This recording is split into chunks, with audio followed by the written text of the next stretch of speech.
Oh, here's a gift for you. Oh, geez. El Rey Oh, tequila with a couple of you El Rey kidding me? glasses. Hey, that's fantastic. Hey, cheers. It's like those two.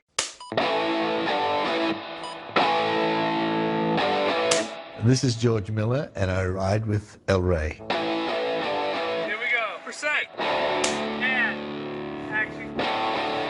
So we're here in Austin, Texas, at El Rey Network headquarters, and I heard you're in town for South by Southwest, and you were very kind enough to take the request to come here and do an episode of The Director's Chair. Yeah. Thank you so much for being here. Welcome to Austin.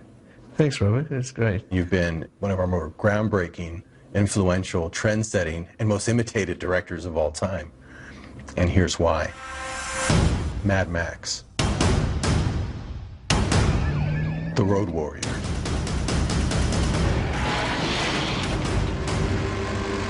Twilight Zone, the movie.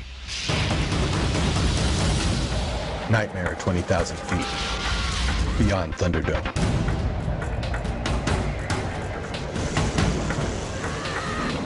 Witches of Eastwick. Who are you? Just your average, horny little devil. Lorenzo's Oil. Something is affecting his brain. Babe, Pig in the City. Happy Feet. And Fury Road.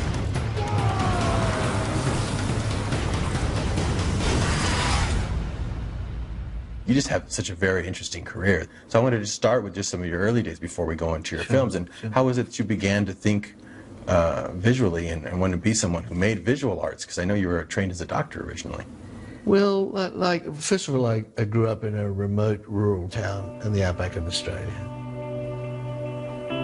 And there was no television then, and there was a Saturday matinee, and there were comics. And I grew up with brothers, and we'd play out what we saw in the movies and read in the comics. And it was an invisible apprenticeship to make movies. And then anything like this, I'd read the magazines, American Cinematographer, and we'd scrutinize them and how they, oh, that's how they do the car rig and so on. And, and anything that Hitchcock said became like a little dictum. But I learned where I think we should all learn in the cinema. I just consumed everything. French Connection. The music was the sound of the vehicle and the tires on the road. The stagecoach scene in Stagecoach, and you're just watching how they're constructed. And then the big influence on me was Buster Keaton, because cinema, the silent era I'm talking, they were able to do things that you could see nowhere else. It wasn't a recording device. It was actually creating a language. And I suddenly thought, oh, wow, this is amazing. How did you make that jump from someone who's a fan of films and thought visually and listened to interviews to going, I'm gonna make a go for this? One of my brothers came to me one day and said, look, there's a competition at the university. You've got 1 hour to make a 1-minute film shot in the camera and silent. And whoever wins the competition goes to a film workshop. That's it. And to avoid my studies, I said, oh, I've got an idea. And I told him this idea, and it won. And he ended up going to this film workshop. And then I talked my way into the film workshop. And we shot a little film. We all got to shoot a little film, but everyone ran out of time. So I stayed back and I borrowed some editing equipment and cut the film. And that was the first moment where I had that experience of adding the dimension of time to pictures. And that was the beginning of a journey into narrative. Right. But your first real opportunity was that contest that you did. Because sometimes people wonder when their break is going to come. That contest came up and you said, hey, I think I can do that. And you won the contest and it put you in a workshop with other filmmakers. Yes. That really was the beginning of your filmmaking career. Yeah, that was the realization you could... Had you not taken that contest on and went back and done your studies, it'd be a different story. Yeah. In a lot of ways. So people sometimes, you have to look out for that moment. And happening with a contest as well. Like a contest that you win suddenly makes you feel, oh, maybe I could win more if I continue. And that's how it begins. That first stepping forward and going, I'm going to try this and put myself out there. So that's something really cool. I'm glad we found what was the step for you? For me, well, I was making a bunch of movies since I was a kid. I put one in a contest one, and it won me a trip to New York and a director's chair. And I was like 19, and I thought, I got a trip to New York for a movie I made. I'll go make 10 more, maybe one of them. And they kept winning. And then, like 2 summers later, I said, I'm going to go try and shoot a movie by myself in there you Mexico. go. And it was El Mariachi. That's the movie that broke out. Yeah. The big moment for me was when I was working in this hospital, I decided to make a little film for the Hospital Review, and it was Nuns on Motorbikes. And there was a laugh in it, an accidental laugh. And it's the first time I saw anything that I'd shot in an audience. Wow. And it was just because of the way it was cut. It was one thing to get your hands on film and then cut it and make a film. But a film doesn't exist without an audience. Yeah. And when you get that experience and bring the two together, suddenly that was a big aha moment to Yeah. me. And then Mad Max. Hey, Max. We are 100% snafu.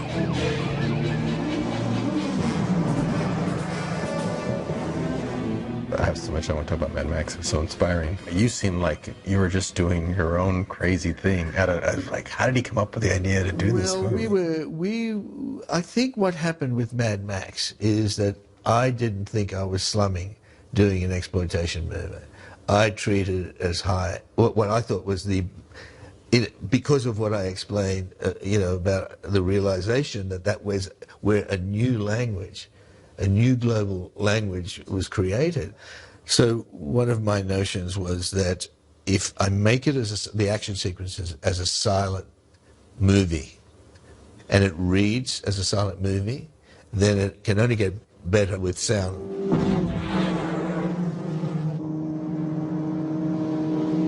I want you to see it and see if you know exactly what it is, and even impacts. It was very hard to sell an impact with vision. Right. But we'd put flash frames in and little Right. eyes popping just to, Oh, yeah. Little things That like big eye popping shot. How did you even do that? Was that? it's a low budget movie. I mean, you know about that $350,000 Australian dollars back it's a then. great shot. So I was just wondering how you even did it. Well, With any budget, how did you do it? we arranged to have a guy to bring his truck, and when he saw, well, I'm not going to run my truck. I mean, we're paying him nothing. Oh, fine. And into this vehicle, so they put so he turned up with a big plate on it, a big plate. It was just a rusty plate, looked nothing like the real truck. This is the next day after we shot the point of view. Mm-hmm. And so one of our young art department just painted headlights and grill and everything wow, on it. funny. So when it played out, it just didn't look that impactful. Right. And I thought this is the big sort of moment. So I went out with my partner, the producer, Byron Kennedy, and then we had a stick. It was shot in the lounge room of the apartment, and we just pushed the eyes through the latex. But the biggest things I never would have figured that out. that sequence wasn't as good without those few extra shots. Yeah. Did you actually edit with an editor, or did you edit yourself sometimes? Or I'd worked with an editor, a really good editor from television, but he only gave us 6 weeks. We ran out of money, and I remember Byron saying, well, that's the movie. And I said, look, all I know is there's a better movie in there in the footage. I just don't, it was a question of just massaging it to get it. So then I spent another 9 months oh my God, just looking at every frame. you have a very distinct visual style. You became almost fully formed in your first film. I mean, I studied your editing to that. How did you ever even learn to do? I would study the frame by frames that you did. It was brilliantly edited. How did you figure that out? Great to hear that you did that. Oh my God, I couldn't. I would study it and go, wow, the sense of pacing and timing.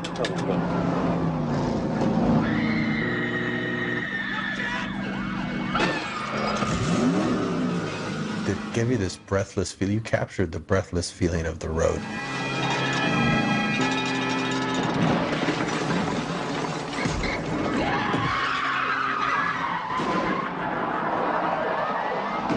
When did you come up with the idea to just be scraping the ground with a camera and getting these really heroic shots of even the cars going by? I mean, it's just, we'd never seen anything like that before.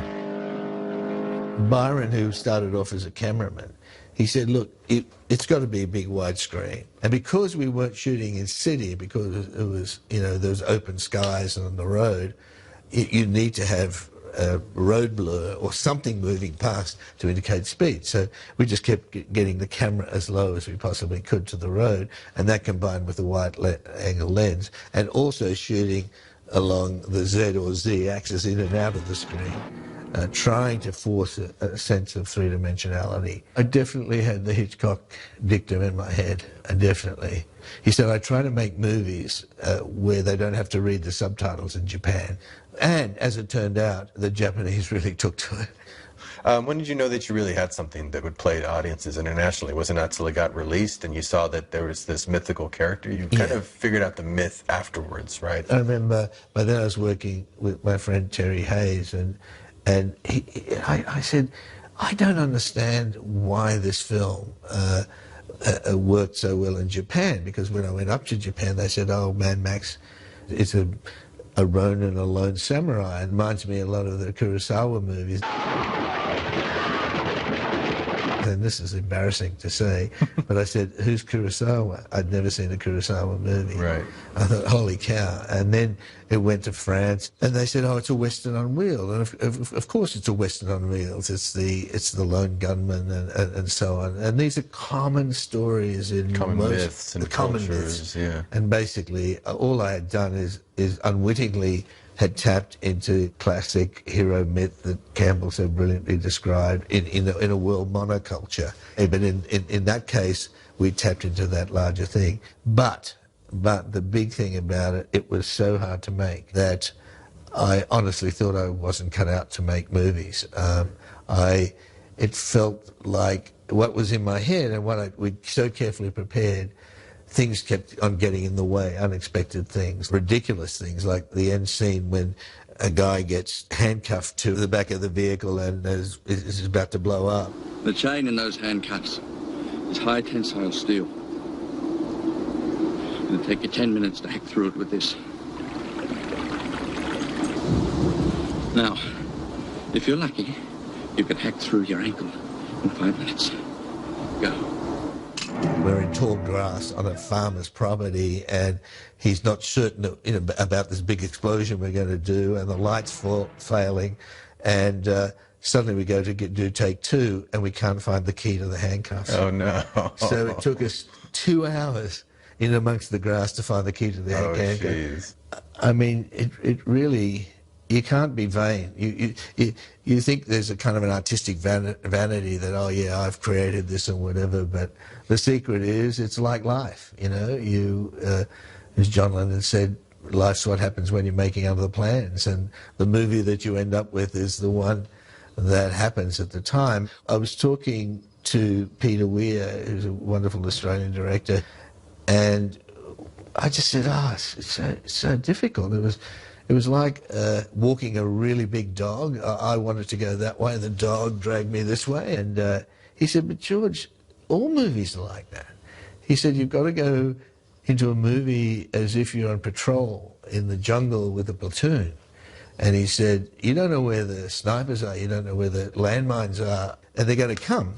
Right. But you've got to complete the job. You try to bring it all together into that camera and capture it all the ingredients together at that moment. But there's a certain flexibility, a flow that you have to have and be alert to those things. Did you know it was being dubbed American accents in the U.S., Mad Max, the original one? Well, yeah, it was really embarrassment. We got into a lot of trouble in Australia. You and me are going to talk about the toe cutter. Never heard of him.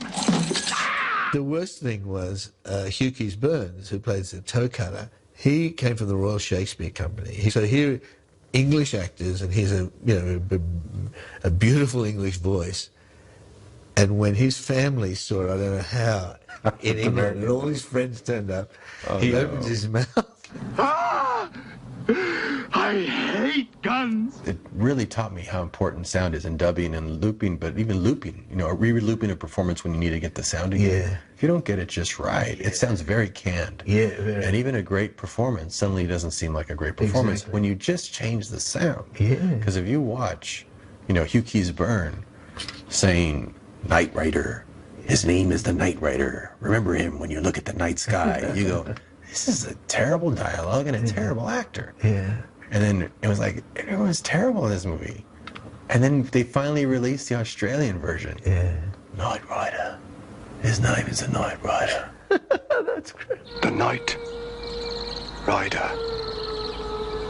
That is his name. Remember him when you look at the night sky. Remember him when you look at the night sky. And you're like, oh my God, that's the best actor I've ever seen. This dialogue's fantastic. Just by the sound. It blew me away. Still part of me cringes when I hear it. And then the Actors' Equity, the equivalent of SAG, you know, they said we had no right. And they were absolutely right. It's still an embarrassment now today. Here I am, trying to put sense to it, when I know there isn't any.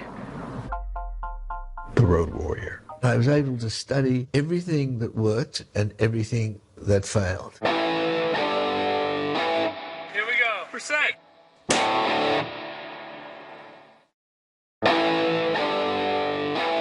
Here we go. For sec. And action. The Road Warrior.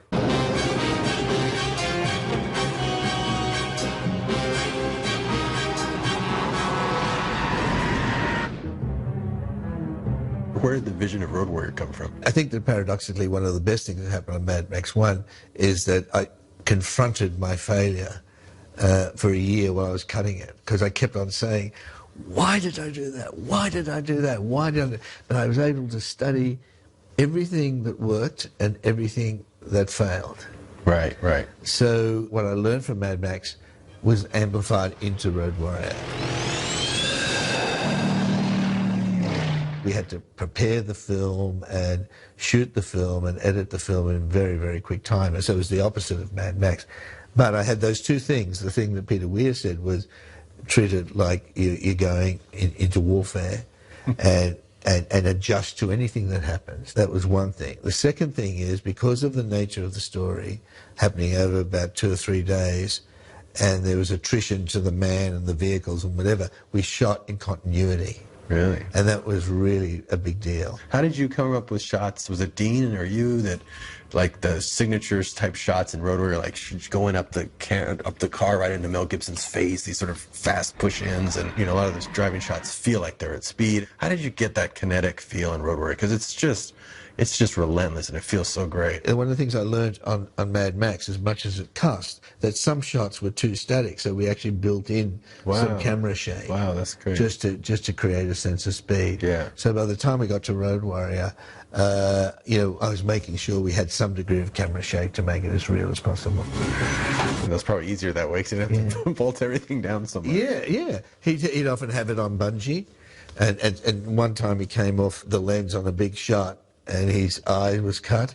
I said, what do you think? Have we got it? And he said, I have no idea. He's just a great shooter. I mean, Dean was amazing. What's your relationship with Dean like? I realized that Dean was the first person who saw the movie through the camera, exactly what the frame was and the performance. There was no video split, hadn't been invented. We were on a remote location, so we'd only ever see dailies at the end of the week.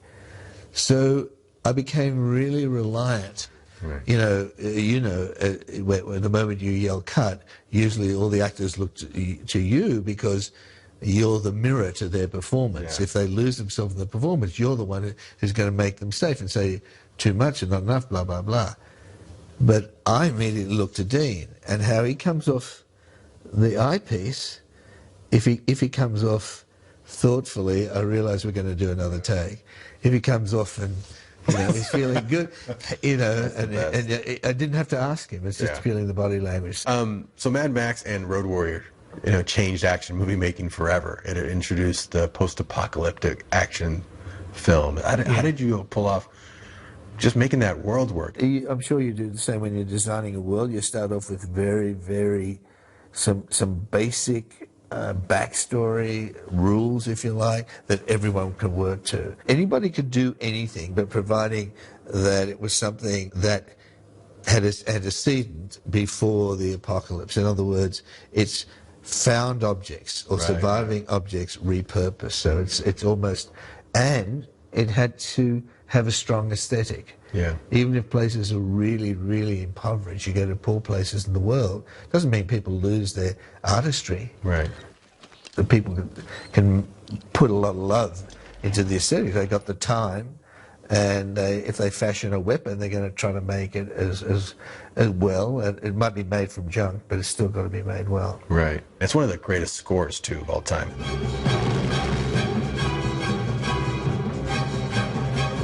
Brian May's score is relentless and propulsive, and the shots just feel like you feel like you're strapped to the front of one of those cars. I played that score in my car. Don't ever play a score in your car. You almost drive off the road. Okay. You almost drive off the road. It gets you so amped up. There's some sequences where you drop the music out completely and let it play like it's real. And it's very, very powerful. The chariot race in Ben-Hur had a big influence on Mad Max because it was an extended sequence with no music. I had found on the VHS copy of Road Warrior the making of Mad Max 2, and it's only 5 minutes long, because it's basically the making of is just 2 stunts gone wrong, and you realize this is cinema verite. This guy, that stunt, I always used to wonder, and I imitated in one of my movies, Spy Kids 3, where a kid hits a bike and he flips over. I mean, I imitated it completely, just paid an homage to Road Warrior during a high-speed chase, and had to be like Road Warrior. But when the guy hits the dune buggy and he flips, and be watching that movie going, how did they plan that stunt? And then you watch the behind the scenes.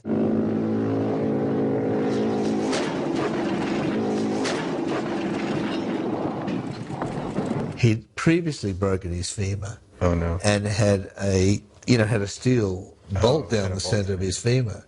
So he didn't break his leg in that accident because it bent. Bent the metal. It bent the metal. So he would have broken it. It would have broken it. And he came back and kept working on the film. How did you work out the stunts? Like, I know Tony Scott would use like little box cars. You're going to run with the action, you're going to overtake the action. Yeah, box cars. By the time we got to Mad Max 2, I made one deal with myself that I would always storyboard, no matter how bad they were, 2 days ahead. Wow. So people could. You were drawing real time, like going. It was real. You didn't do it before. You were doing it like 2 days before. Yeah. So you were on.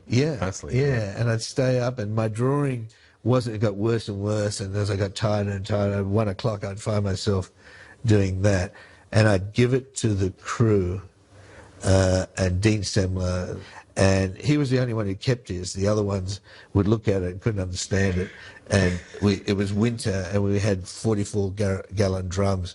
To warm up the crew, and one time I looked back and they were just all throwing it into the fire. Yeah. But Dean kept it. He still got his. The big stunt on Road Warrior where that truck rolls.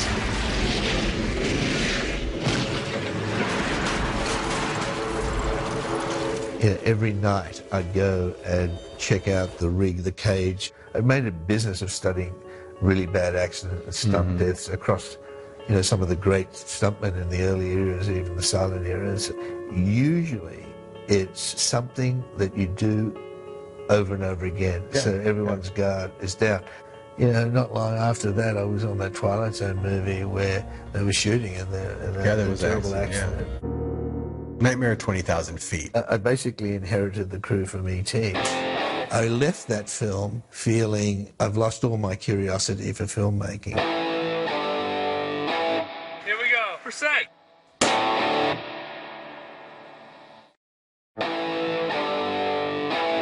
Here we go. Percent. And action.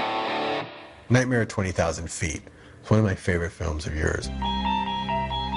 What you're looking at could be the end of a particularly terrifying nightmare. It isn't. It's the beginning. I was always, like so many, a huge fan of Twilight Zone. I thought, wouldn't it be great? Probably a year before, it occurred to me it'd be great to work on something like that, and sure enough, here it is. You know Stephen, he's a really, he's a great enthusiast and very generous, and E.T. was about to come out, and Poltergeist, he was very, very busy. He said, but hey, we want to do Twilight Zone, and they were going to do 2 stories, one with John Landis, one with Joe, and one with Stephen. And they said, oh, let's find another story, and we'll do 4. And it was a really, really good experience. And it was shot very, very efficiently. I basically inherited the crew from E.T. Alan Davio, there was John Toll. operating Allen lighting. There was Garrett Brown, who invented Steadicam, and he was using it as an anti-Steadicam. Just a brilliant group of people, and I felt like I was home. These were my tribe. Wow. And then when they watched the movie, they felt it might be the one to sort of end. Wow. You weren't even shooting it to be the end piece. You just shot your end piece. we just shot it's it. Clearly the end piece. It's just so great. There's a man on the wing of this plane! You know, it's really strange what happened during that time. Byron Kennedy, who was my partner, he was killed in a helicopter accident. And we learned to make films together. Our skill sets were very complementary. It took me a long time to really understand sound in film because he did that. Your company is called Kennedy Miller Productions. Yeah. And you kept the name. You keep the name still. Yeah. It was pretty hard. So that part of my life was what happened during that time. Not only did I have to continue working, I was grieving, and it was more or less to keep working, and then we'd already committed to do Beyond Thunderdome. Thunderdome. How do I get in there?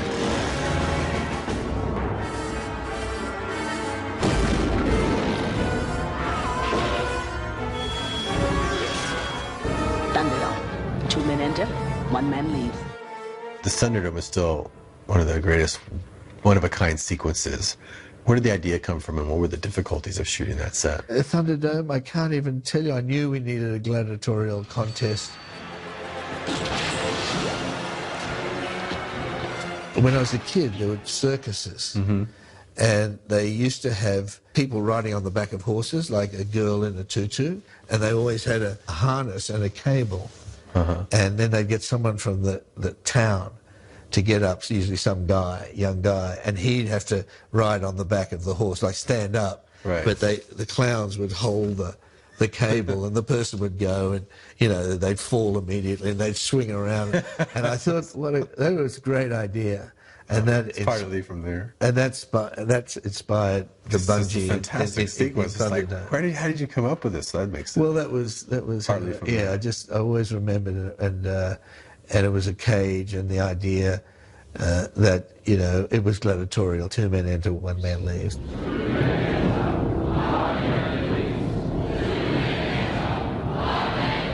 But did they pull him all the way to the side, bungee him across? I mean, was it logistically just really difficult to pull him up? It was Grant Page, who was a great stuntman on the first Mad Max.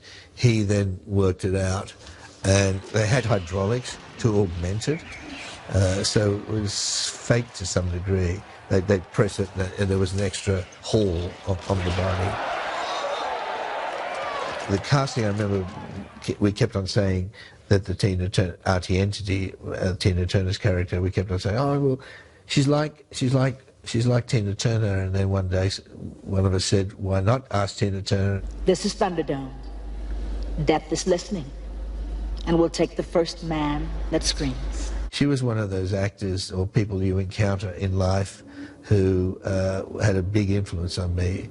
She and Jack Nicholson were great, great life teachers, wise, wise people. We may not know it looking at them from afar, but when you had the privilege of knowing them. Which is Eastwick?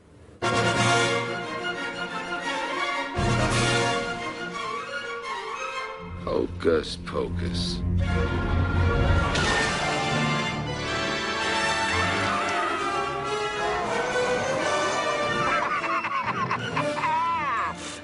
The moment I read it, just came off the page.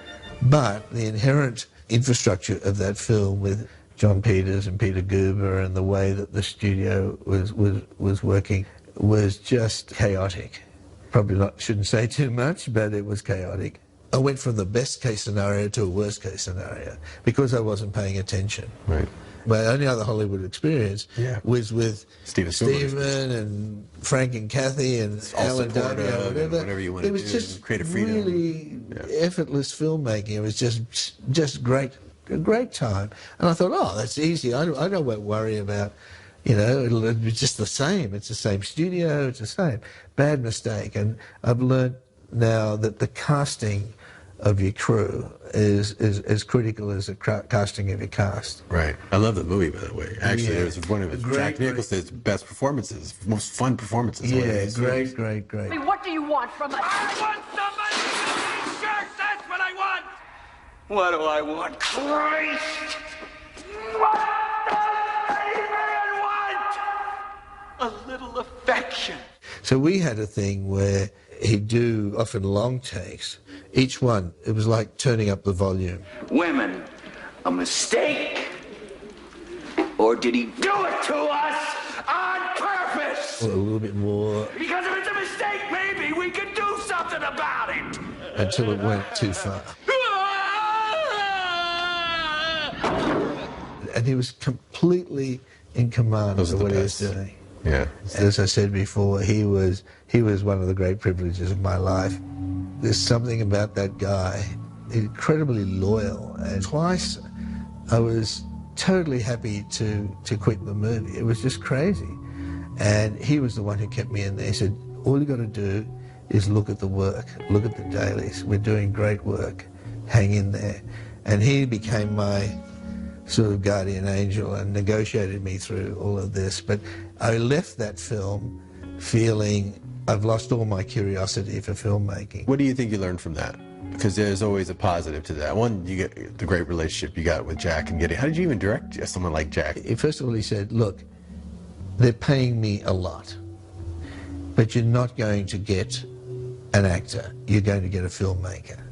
He'd turn up on his days off with the three women to feed them lines off camera. Right. You know, he was there for the film. He was a filmmaker. Right. He said he'd just come off The Shining. He said if Stanley wanted me to go through a door for the 100th time, he had his own good reason. He had also done Preacher's Honor before that with John Huston, who was directing in a wheelchair with oxygen mask. And he said, when John wants me to get it in take one, I'll get it in take one. You know, I'll give it to you. And when there was issues with the studio about endings or things like that, and I hit some turbulence and they were interfering, he was there having a word using his clout. So he got the film made as much as I did. Lorenzo Zoil. Having been a doctor, I said, if this is halfway true, it's a remarkable story. Even the lawyers, when we went to buy the rights, said, are you serious? You want to buy the rights to a talking pig movie? Here we go. For sec.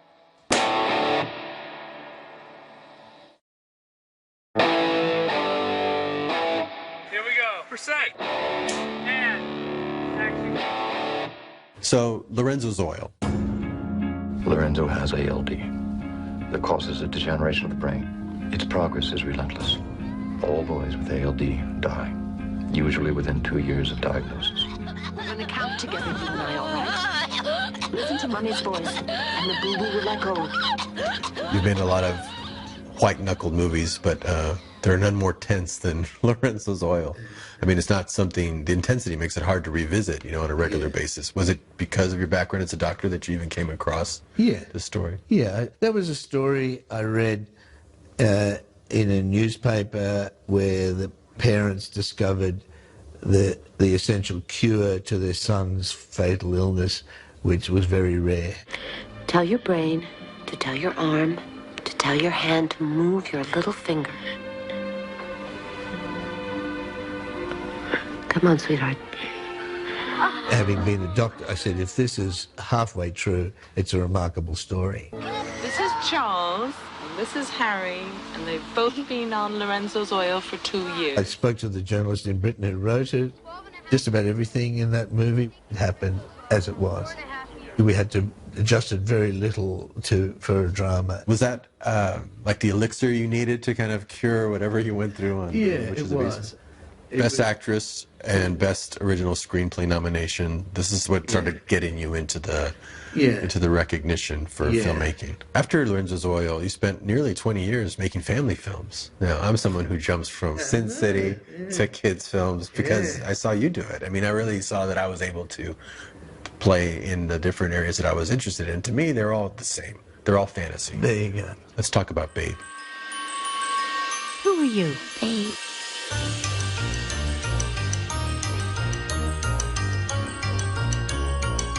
King Smith wrote a lot of stories about the pig, but Babe, that was the one that followed the hero myth. Wow, so you I knew that saw would- the pattern, I recognized the pattern. When people say, "What, Babe, Happy Feet, Mad Max," people say, "What's the connection?" But he's a classic hero myth story. Someone give us a hand! Was there any resistance to the idea when you pitched it?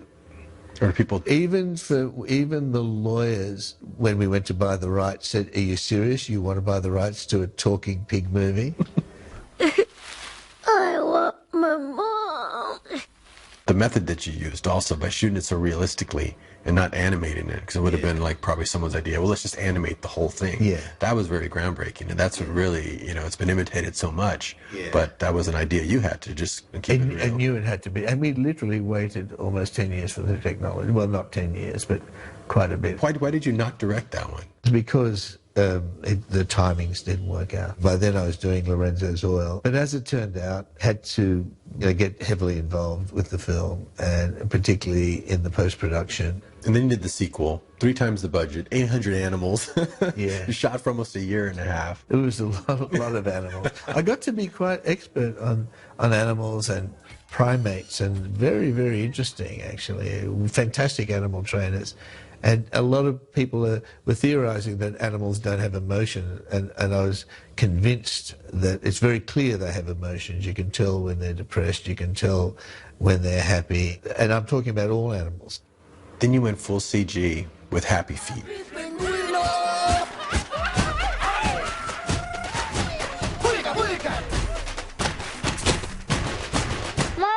I saw a documentary on penguins, was fascinated by them. The cameras and the equipment were able to go down into the cold and spend a lot of time during the Antarctic winter to actually film their life cycle. The first time really people understood about them, I thought they're a wonderful analogy, metaphor for humankind. And then Andrew Lesnie, who shot the 2 Babe movies, had then gone on to shoot Lord of the Rings. And he came back from the first one and showed me the first motion capture of Gollum. Wow. And those 2 things just immediately light bulb. We could actually make penguins dance.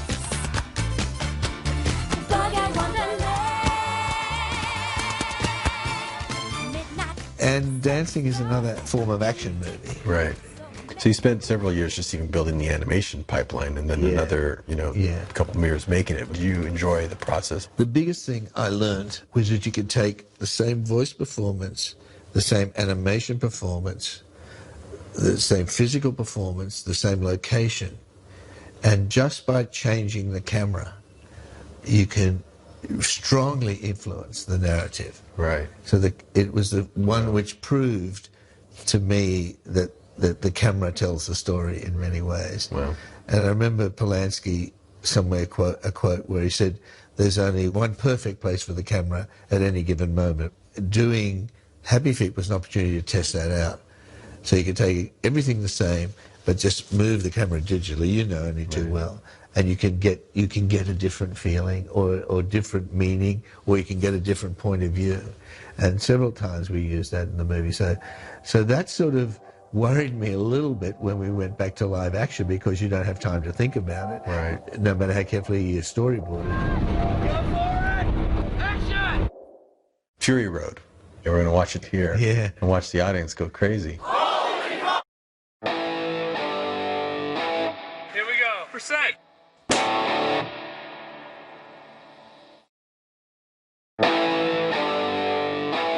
Here we go. Percent. And action. Here we go.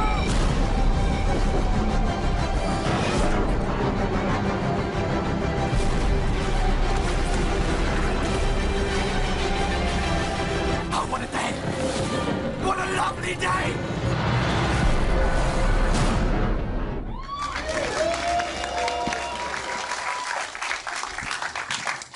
Well, that movie was insane. Congratulations, man. Thanks, Robert. Thanks really so much. enjoy it. When we did our interview, I hadn't seen the movie yet. I felt like I was 13 again. I saw Road Warrior, and Mad Max in the theater when I was younger. And I had that feeling again watching. I've watched it twice today. I saw it this morning at 9 o'clock. It's the best way to wake up in the morning is to watch that movie. And then again now, and you know you just got to keep watching it, just like the other ones, because it's such an immense world. You create such a huge world, and you get a snapshot of it in your films. What blows me away is that you could have easily just made another movie off the worlds that you had already created in the other films, yet you go and top yourself again. What was it about Max's world that kept coming back to you that made you want to come back and do it again and do it so incredibly? It really started with the idea of just doing an extended chase. I think that's almost a pure form of film language. We learned to read films, and now, far over a century later, we're now speed readers.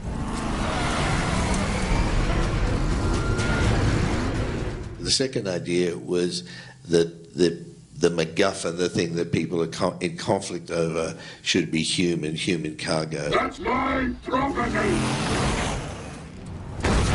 Basically saying that everyone in the story is one way or another a commodity.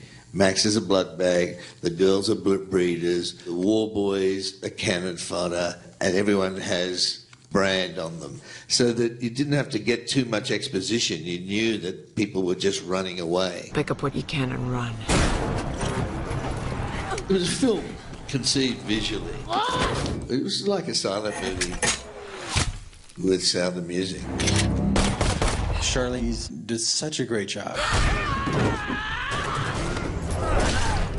Furiosa is like female Mad Max. I mean, you really pulled off something incredible there. All the characters are so realized. And I love the performance that you got from Tom Hardy. I love that he actually was just playing Max. He didn't try to reinvent it completely. If you can't fix what's broken, you'll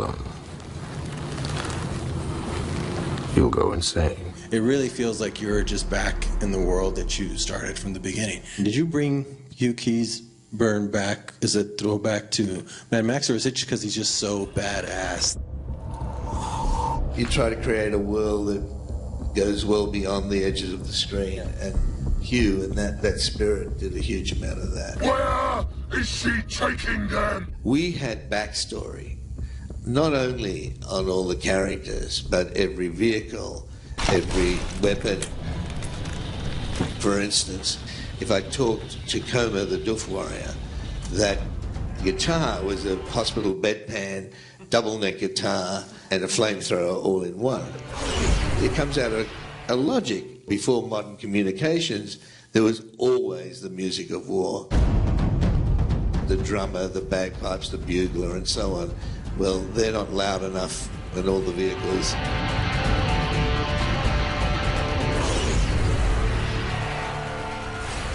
As wacky as it all seems, everything had logic. The thing with the polecats, how did you come up with that? I'd seen a long time ago a bit of street theatre with some people in some period costumes doing this on those poles, and I thought, you know, they have to board the war rig a bit like pirates. How can they do it? And I thought, well, okay, let's see if we can put them on vehicles. But I really imagined that we'd be CGing the guys on the pole and the vehicles and comping them in later. And one day I looked up and there they were, all just coming at me in about, and it got so that we got Tom Hardy up there, and it was only when he got up there that he said, "George, I'm very bad with heights."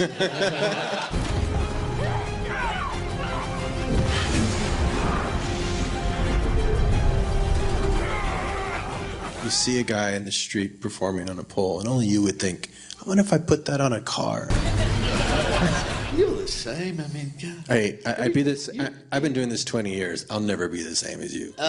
Even with the devil's phone number, I won't be anywhere close to. I'm not here asking you these questions, and you always say, Robert, well, you know. No, I don't. I have no fucking clue how you did this. I would never know. I just don't. I can't comprehend how you even pull these things off. They're absolutely amazing. As they say, you don't have to be crazy to make a Mad Max movie, but it helps.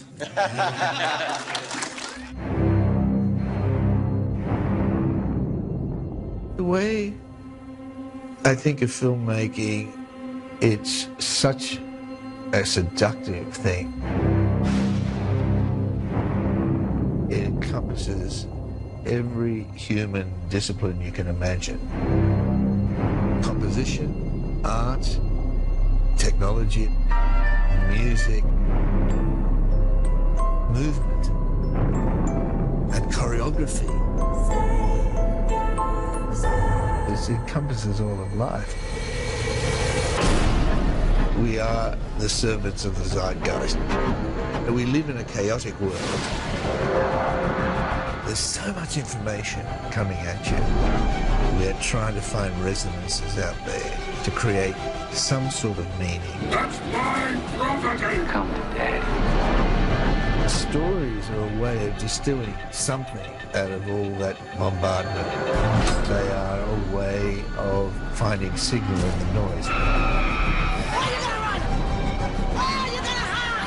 Just walk away. I live, I die, I live again! That's very seductive. Very. This is George Miller. Very privileged to have him here on the El Rey Network for the Director's Chair. Thank you for being here. Thank you. That's nice to see you. Hey, Robert, that's the best interview I've ever had. Seriously.